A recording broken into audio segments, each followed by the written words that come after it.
에레미야가 4장 1절부터 6절 그리고 건너가서 17절부터 끝절 이렇게 두 군데를 같이 교독하겠습니다.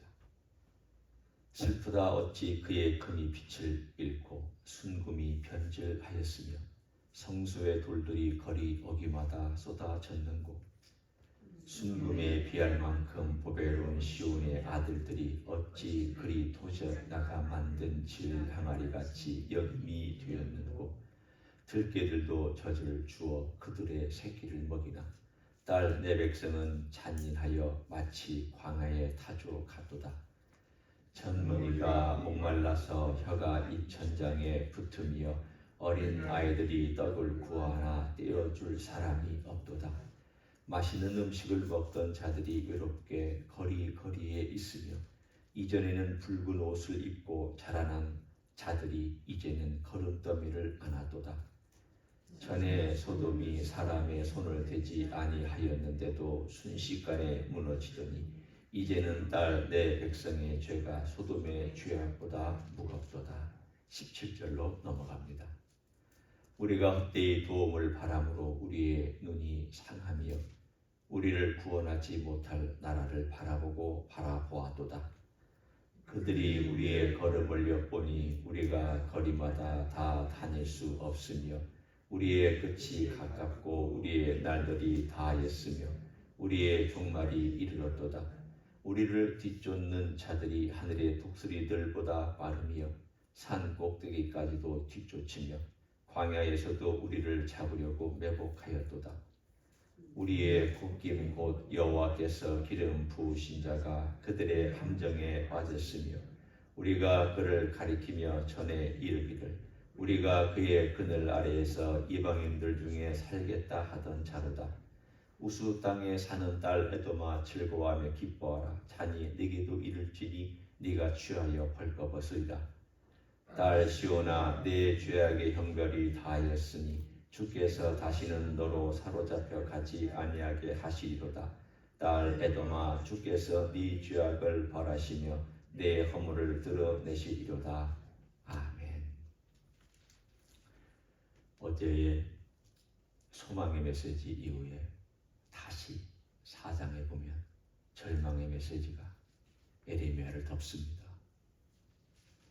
우리도 기도하다 보면 그런 때가 있습니다. 마음속에 소망과 확신이 막 솟아올라서 기쁨으로 찬양하는 때가 있는가 하면 또 갑자기 같은 날인데도 절망과 아픔으로 또 가슴이 막 미어질 때가 있습니다. 꼭 밀물과 썰물 같은 그런 일들이 일어납니다. 어떨 때는 막 감정이 쑥 들어와서 힘들게 합니다. 그리고 어느 때는 또 그 감정이 쑥 빠져나가서 평안하기도 합니다. 에레미야의 입장을 한번 생각해 보십시오. 얼마나 힘들었을까? 저는 그 입장을 다 대변할 수는 없습니다. 왜냐하면 나라가 망한 것을 경험한 것도 아니고 그리고 자기가 전한 메시지를 사람들이 받아들이지도 않는 그런 청중들만을 데리고 살았던 것도 아니고 평생 동안 핍박받고 감옥 가고 돌 맞을 만한 위험당하고 심지어는 나중에 애굽에까지 잡혀가서 자기 동족에게 잡혀간 거죠. 거기서 돌 맞아서 죽었다고 하는 그 전승이 사실이라면 그의 일생은 아마 지금 이 미국에 살고 있는 그리스도인이나 그리스도인이 아닌 사람이나 만약에 에레미야의 생애를 쭉 이렇게 보고 영화로 이렇게 한번 쭉 본다면 되게 불쌍하다. 어떻게 저렇게 살았을까? 어떻게 살아갈 이유도 없는데 뭐가 저 사람을 저렇게 견디게 해줄까? 그렇게 혀를 끌끌 찰 만한 입장이었을 것입니다. 오늘 그렇지만 그가 이 애가를 노래할 때 그 심정이 지금의 유대인들에게 절절하게 와닿고 슬픔 가운데 있는 우리 그리스도인들에게도 절절하게 와닿는 게 얼마나 복이 되었습니다. 그분은 어려웠지만 그분이 경험한 하나님, 그분이 외롭고 힘들고 배반당하고 배척당한 가운데서 이걸 시로 노래한 것이 우리의 기도가 될 수 있다는 것이 얼마나 감사한지. 이 구절을 읽고 있으면 그래, 사람은 그럴 수 있지, 인생은 그럴 수 있지, 인간의 역사는 이럴 수 있지. 4장 1절부터 10절까지 쭉 이야기를 읽어보면 그때 눈으로 목격한 예루살렘의 참상을 그대로 전하고 있습니다. 가감없이 전합니다. 그게 감사한 것이죠. 보통은 그렇게 잔인하고 처절한 것은 감출 겁니다. 여러분, 우리가 그렇잖아요. 이건 너무 잔인하고 이건 너무 부끄러우니까 좀 미화시키자. 이게 사실은 인간의 마음인데 그건 가감없이잖아. 그중에 우리가 사실은 제가 일부만 읽었고요. 뒤에 부끄러운 이야기는 읽지는 않았습니다. 그건 아무 의미가 없어졌습니다. 자식, 자기 눈앞에서 굶어 죽기도 하고 칼에 맞아 죽기도 하고 자기가 이제까지 가져왔던 모든 집, 소유 다 빼앗겼습니다. 자기가 안전하다고 생각하는 것 하나님께서 다 빼앗아 가셨습니다. 왜 그러셨을까? 물론 바벨론 군대들이 와서 빼앗은 거고 바벨론 군대가 와서 이 모든 것을 처리한 거지만 사실은 하나님께서 빼앗아 가신 것입니다. 왜 그러셨을까? 거기에는 하나님께서 우리가 어제 보았던 33절과 그리고 우리가 보지 않았던 50절 이 두 구절의 말씀이 바로 오늘 4장으로도 연결이 됩니다. 33절에 어제 본 것을 다시 한번 제가 상기하면서 보기를 원합니다. 3장 33절 에레미야가 3장 33절에 보면 주께서 인생으로 고생하게 하시며 근심하게 하심은 본심이 아니시로다. 그럼 본심은 뭐냐? 우리를 고생하게 하는 것이 아니라 우리에게 복 주시고 우리를 잘 되게 해주시고 우리를 자식과 함께, 여러분, 우리가 자식하고 같이 살면 자식하고 같이 살 때 부모의 마음이 무엇입니까? 잘해주는 거잖아요. 잘 먹이는 거잖아요. 내가 해줄 수 있는 한도 내에서는 최선을 다해서 자식을 잘 키우고 싶은 거죠. 자식이 컸던 어리던 그게 부모의 마음. 그런데 하나님께서 왜 이렇게 하실 수밖에 없었느냐? 그 질문을 하고 있는 내용입니다. 들어봐라. 하나님의 본심은 이게 아닌데, 이 본심이 아니라는 건 뭡니까? 마지막에 어쩔 수 없이 이렇게 할 수밖에 없다라는 뜻이죠. 하나님이 사랑하시지만 너를 자식으로 그렇게 사랑하시고 하나님은 너에게 좋은 걸 주기를 원하고 축복하기를 원하는데도 불구하고 이렇게 할 수밖에 없는 이유가 뭘까? 한번 생각 좀 해봐라. 에레미야 이거를 읽으면서 왜 1장, 2장, 3장의 가운데다가 턱하니 이 메시지를 갖다 놓고 또 4장, 5장도 다 애가로 점철되어 있는 그 내용이 뭘까? 한번 생각해봐라. 1장, 2장 슬프게 울고 아프고 가슴이 저미는 그러한 기도의 내용을 하다가 3장에 와서 소망의 메시지, 하나님의 마음, 하나님이 이걸 원하시고 하나님께서 이름에도 불구하고 너희들이 이렇게 할 수밖에 없는 생각을 너희들이 한번 해봐. 그리고 또 4장에 와서 또 하나님, 우리는 이렇게 되었습니다. 우리는 슬픕니다. 우리는 마음이 아픕니다. 라고 고백하는 이 이유를 한번 생각해봐라. 그것이 바로 무엇이냐? 여러 번 나와 있는 내용이지만 오늘 4장 6절에도 나와 있는 고백이 있습니다. 에레미야는 계속 고백합니다. 6절에 이렇게 말씀합니다. 전에 소돔이 사람의 손을 대지 아니하였는데도 순식간에 무너지더니 이제는 딸 내 백성의 죄가 소돔의 죄악보다 무겁도다. 그 원인을 하나님에게서 찾은 것이 아니라 자기들에게서 찾았습니다. 하나님께서 사랑하심에도 불구하고 이렇게 우리를 내치시는 것처럼 내치신 것을 어디서부터 그 원인을 찾았느냐? 하나님의 원인이 아니다. 하나님의 본심은 그게 아닌데 왜 본심이 아닌 하나님의 마지막 굳이 표현하자면 마지막 마음, 마지막 수단으로 이렇게 할 수밖에 없느냐를 너희들이 생각한다면 이 간극을 우리가 이해할 수 있는 것은 우리의 죄악이구나. 그러면서 우리에게 고백하고 우리에게 말씀하고 있는 권면이 3장으로 다시 돌아가서 보라는 거예요. 3장 40절, 41절, 40절을 보면 이렇게 표현하죠. 우리가 스스로 우리의 행위들을 조사하고 여호와께로 돌아가자. 우리의 마음과 손을 아울러 하늘에 계신 하나님께 들자. 하나님이 들어주신다는 거예요. 하나님께서 기다리고 계시다는 거예요. 우리 아버지는 기다리고 있고 너희들이 마지막으로 이렇게 했을 때에는 너희들이 깨닫고 돌아오기만을 아버지는 그렇게 간절히 기다리고 있으니까 너희들이 돌아오면 된다는 거예요. 깨달으면 돌아오는데 지금 깨닫지 못하고 있는 이 상황이 너무 안타까워서 에레미야가 눈물로 호소하고 있는 내용입니다. 왜 안 될까? 왜 안 돌아올까? 하나님은 저렇게 기다리시는데 하나님은 저렇게 우리에게 좋은 것을 갖고 준비하고 계시는데 왜 안 돌아올까? 사실 그러면서 그것을 50절에 3장 50절입니다. 여호와께서 하늘을 살피시고 돌아보실 때까지니라. 돌아보실 때까지니라.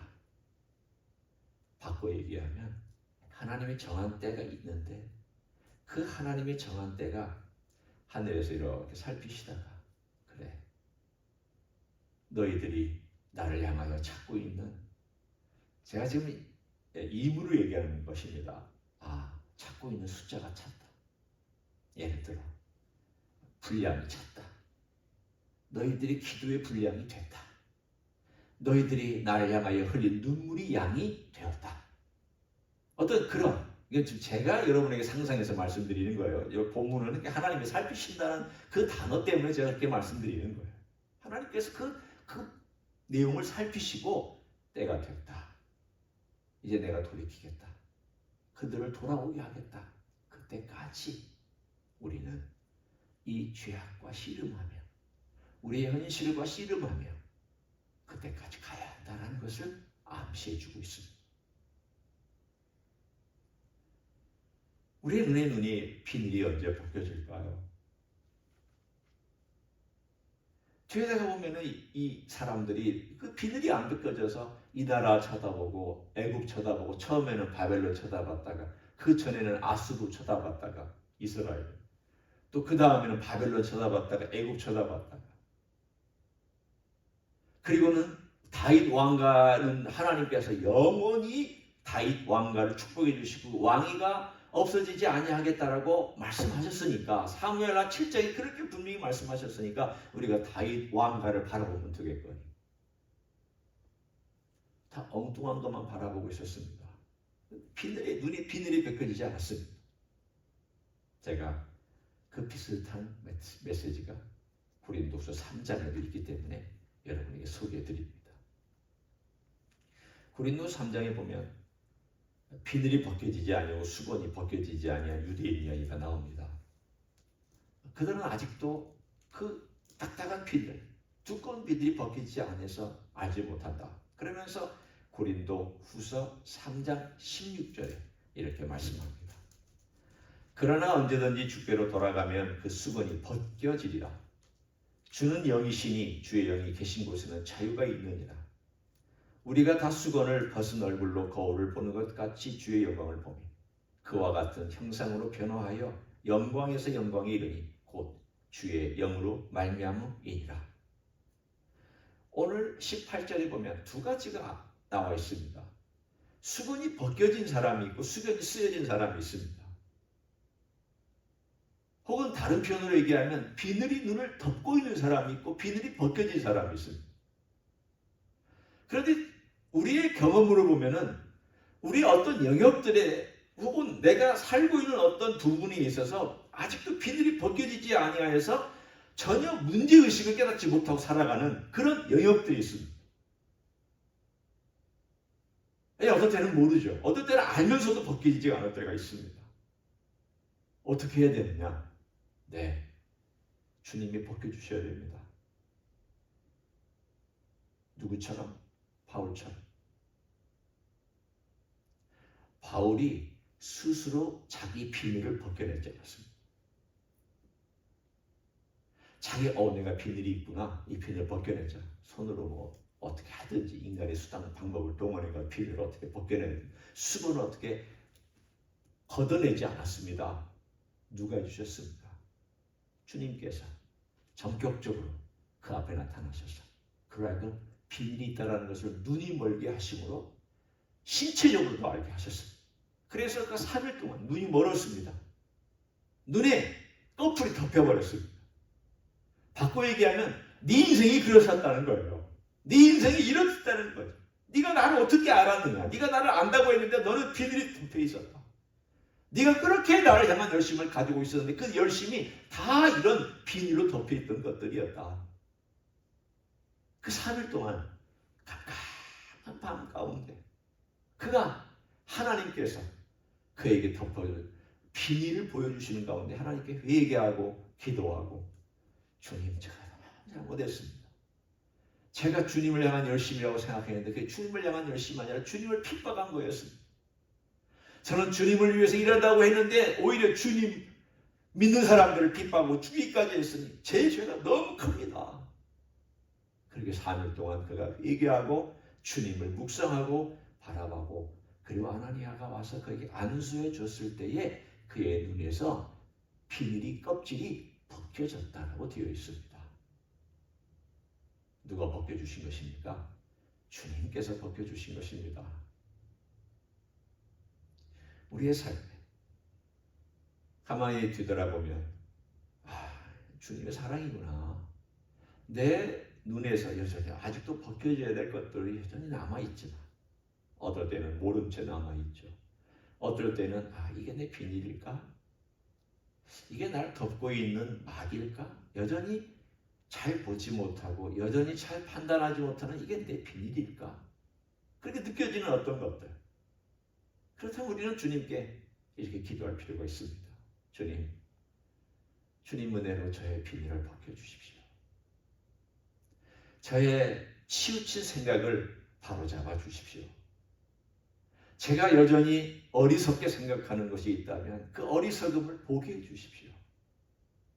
제가 여전히 주님을 섬긴다고 하면서 섬기는 것이 아니라 나를 섬기거나 또는 다른 어떤 목적을 섬기고 있다면 그게 잘못되었다는 것을 보여주십시오. 주님, 제가 말하는 것이나 행하는 것이나 태도나 모든 면에서 잘못되어 있다면 그거 보여주십시오. 그리고 고치게 도와주십시오. 누가 도와주시느냐? 성령님께서 내 안에서 도우시고 내 비닐과 내 껍질과 내 가리고 있는 것들을 벗겨주시는 그 일을 우리 하나님께서 주님께서 성령께서 해주실 것을 믿습니다. 이걸 늘 기대하면서 맡겨드리면서 주님께 나아가면 때가 되면 오늘 아까 3장에 말씀하신 것처럼 때가 되면 우리의 비닐이 벗겨지고 우리 주님 바라보고 주님의 영광 바라보고 우리의 모습도 바라보는 주님의 축복이 우리에게 임할 줄로 믿습니다. 그런 귀한 하루 되시기를 예수님의 이름으로 간절히 축원합니다. 기도하겠습니다. 하나님 아버지 감사합니다. 바울도 눈에 있었던 그 비늘이 벗겨졌습니다. 주님께서 나타나셔서 왜 나를 핍박하느냐, 나를 핍박하느냐고 바울이 가졌던 그 열심이 얼마나 잘못된 열심이고 그가 생각했던 하나님의 생각이 얼마나 잘못된 생각이고 그의 신학이 얼마나 잘못된 신학이었는지를 깨우쳐 주셨습니다. 그리고 그는 3일 동안 눈이 먼 채로 회개하였습니다. 그랬더니 그의 눈에서 비늘이 벗겨지고 껍질이 벗겨지고 새로운 사람으로 걸어갈 수 있게 되었던 놀라운 역사를 믿고 감사를 드립니다. 주님, 때가 되면 우리의 눈에 있는 그 비늘을 벗겨주실 줄로 믿습니다. 우리의 삶을 가리고 있는, 나를 보지 못하게 만들고 주님을 보지 못하게 만드는 그 모든 비늘들, 주여 주님의 때에 주님의 방법으로 주님의 능력으로 벗겨 주시기를 원합니다. 그런 삶을 살아갈 수 있도록 축복하여 주시옵소서. 이제는 우리 구주 예수 그리스도의 은혜와 하나님 아버지의 극진하신 사랑과 성령 하나님 교통하심의 역사가 오늘도 우리 주 예수 그리스도의 은혜 앞에 자신을 맡기며 그 은혜만이 나를 치유하고 그 은혜만이 나를 열어주시고 그 은혜만이 축복의 길을 걸어가게 하는 가장 근본적인 원인이며 동기인 것을 알아 오늘도 주님의 은혜에 맡기기를 소원하는 이 자리에 참여한 모든 종들 위해와 주임지 희스교회 위해와 이민교회들과 한국교회들과 선교사님들 위해 이제로부터 영원히 함께 하실지어다. 아멘.